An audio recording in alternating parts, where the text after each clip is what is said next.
10월 5일 마감 시장입니다. 자, 오늘 국내 증시는 2시 이후에 급격하게 증시가 하락 전환하면서 양시장 모두 하락 마감을 했습니다. 특히 코스피는 2400, 코스닥은 800포인트 딱 걸쳐서 마감을 했는데 내일 추가적인 반등이 나오지 않을 경우 2023년도 3월 이후에 가장 낮은 지수를 지속적으로 이어갈 가능성이 매우 높아지고 있습니다. 오늘 2시 넘어가면서 이제 이게 시장에서 뭐 재료가 나왔다라고 이야기가 나왔죠. 뭐 외환보유고 발표가 세 차례 이상 연기가 되면서 이거 뭔가 문제가 있는 거 아닌가라고 했는데, 사실 뭐 루머도 그렇고 이게 문제가 있는다 하더라도 주식시장에 이 정도의 하락을 일으킬 만한 내용은 아니거든요. 왜냐면은 결국 외환 보유액이라든가 이런 이슈들 같은 경우에는 뉴스가 매일 나오고 있습니다. 환율 방어하기 위해서 얼마를 썼네, 지금 외환 보유가 얼마나 떨어뜨렸네, 이슈가 계속 나오고 있기 때문에 이게 돌발적인 악재가 아니거든요. 그래서 정말 큰 재료가 나오지 않는 이상은 이거 가지고 시장이 오늘 뭐 잘 나가다가 1%까지 올랐다가 하락했다는 건 말이 안 되고, 전체적인 아시아 증시의 흐름을 딱 보시면 알겠지만은 오늘 떨어진 게 베트남이랑 뭐 인도랑 우리나라 정도인데, 그러니까 뭐 니케이, 상해는 오늘 휴장이죠. 뭐 항생 뭐 다 올랐단 말이에요. 대만까지 올랐는데, 이렇게 이런 걸 딱 전체적으로 보면은 지금 국내 증시에 말 그대로 기초 체력이라고 하죠. 강조드리고 있는 시장을 좀 끌어당길 만한 그런 종목들이 현재 하나도 나와 있지 않습니다. 특히 오늘 삼성전자까지 1%대 하락권을 계속적으로 유지하게 되면서 말 그대로 내가 현금을 가지고 있고 반등작이 나오면은 과연 국내 주식을 굳이 살 필요가 있는가? 3분기 넘어가면서 좀 외국인 투자자들이 국내 주식에 현물로 4조 원이 빠져나왔습니다. 근데 선물로 4조 원을 매도로 박아놓고 있어요. 그러니까 지금 선물 현물을 계속적으로 매도세가 박혔기 때문에 들어올 수가 없습니다. 어제 외환당국이 환율에 대해서 구두 개입을 하게 되면서 조정이 나왔음에도 불구하고 들어오지 않는다는 거는 지금 이 환율에 외국인 투자들이 들어올 수가 없어요. 그러면은 3대 매수 주체 중에서 외국인 투자들이 빠져나가 있는 단계가 지금 거의 3개월 이상 지속되고 있고, 개인 투자들도 사실은 매수 주체 한계가 다가오고 있죠. 왜? 예탁금이 늘어나지 않으니까. 이 예탁금도 전이 뭐 이제 두산 로보틱스 청약 이후에 남은 자산들이 오늘 반등장 유입되고 기대했는데 시장이 꼬꾸라지게 되면서 오히려 매도세가 장모판에 코스닥 시장에서는 크게 나오고 있는 모습도 나왔습니다. 자, 그렇다고 지금 9월 달에 코스피가 4%, 코스닥이 10%, 10월 넘어오면서 추가적인 하락이 나왔습니다.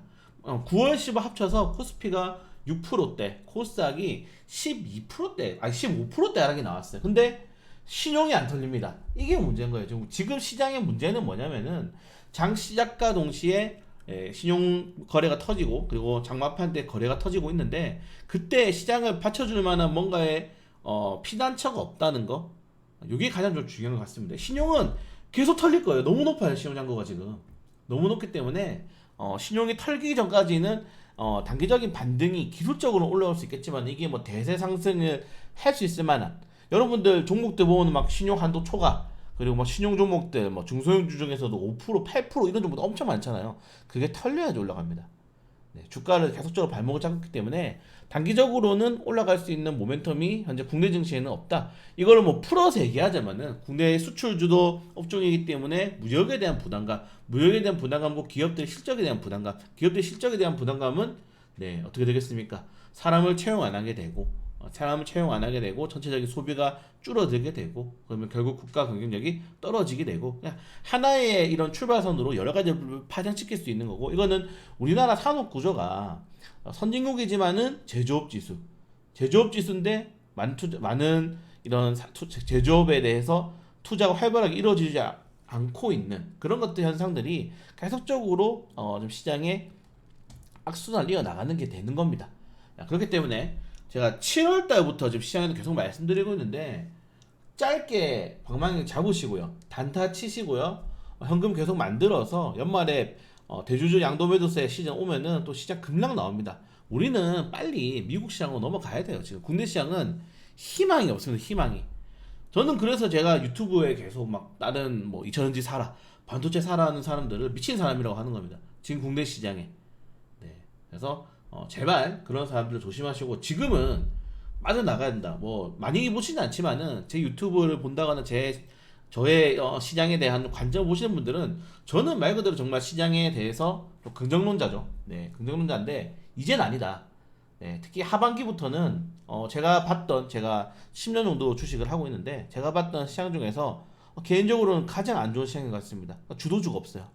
주도 태반 없고, 그리고 가장 중요한 거는 투자자분들이 유튜브를 보고 삽니다. 이게 제일 심각한 거예요. 그러니까 쏠림 현상이 너무 심해. 오늘 사실은 뭐 TG 스틸이라든가 최근에 올라가고 있는 뭐 동화 기업이었나 동화그룹이 그런 종목들도 다 리딩만 추천 주거든요. 리딩만 추천 주면 가는 거예요 지금. 그래서 그런 종목들이 리딩만 추천해서 올라갔어, 좋아. 근데 추가적으로 그런 종목들에게 외국인과 기관들이 고점에서 추가적으로 무해수세가 붙겠습니까? 결국에는 그냥 피라미드 형식으로 가는 거예요.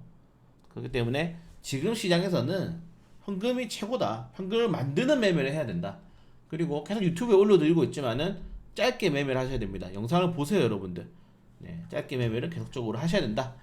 그 외에는 딱히 뭐 이슈 없습니다. 내일 정말 뭐 중요한 일정이 있죠. 내일 정부 부관 일정 보시면 알겠지만은 오늘 계속 말씀드렸습니다. 네, 우크라이나 국회의원들과 재건 협력 논의가 가장 큰 재료예요. 그거 말고는 내일은 재료가 없기 때문에 우크라이나 재건 관련 테마주라든가 아니면은 오늘 또 야간에 또 미국 증시에 또 올라가는 종목들이 또 추가적으로 나오게 된다면, 근데 지금 미국 야간 선물 지수 급락 나고 있거든요. 그래서 다시 새롭게 좀 시장을 좀 주도할 수 있는 종목들이 나올 때까지는 좀 숨죽여서 기다려야 될 필요가 있다. 삼성전자 꼬라지 보세요. 지금 66,000원까지 떨어졌습니다. 네. 지금 뭐 수율도 안 돼가지고 엔비디아라든가 다른 글로벌 파운드리 업체 납품도 못 하고 있어요. 오늘 리스크예요, 오늘 리스크. 제가 예전에 삼성전자 이제 팔아야 된다라고 영상 남긴 다음에 10%여서 욕 진짜 많이 먹었거든요. 근데 그거는 변함이 없습니다. 삼성전자가 문제가 아니고 이주영이 문제인 거예요. 거듭 말씀을 드리고 싶습니다. 네, 그걸 제외하고는 뭐 전체적으로 시장 뭐 크게 별 볼 일 없고요. 네, 국내 시장은 별 볼 일 없고 앞으로 이런 시장 계속 반복될 겁니다. 네, 유튜브에서 리딩 종목들 그런 것들만 잘 피해가거나 아니면 리딩 종목들 짧게 먹고 나오면서 계속적으로 해준을 높여가야 된다. 이 정도까지만 말씀드리면서 내일 또 좋은 주식 찾아낼 수 있도록 노력하겠습니다.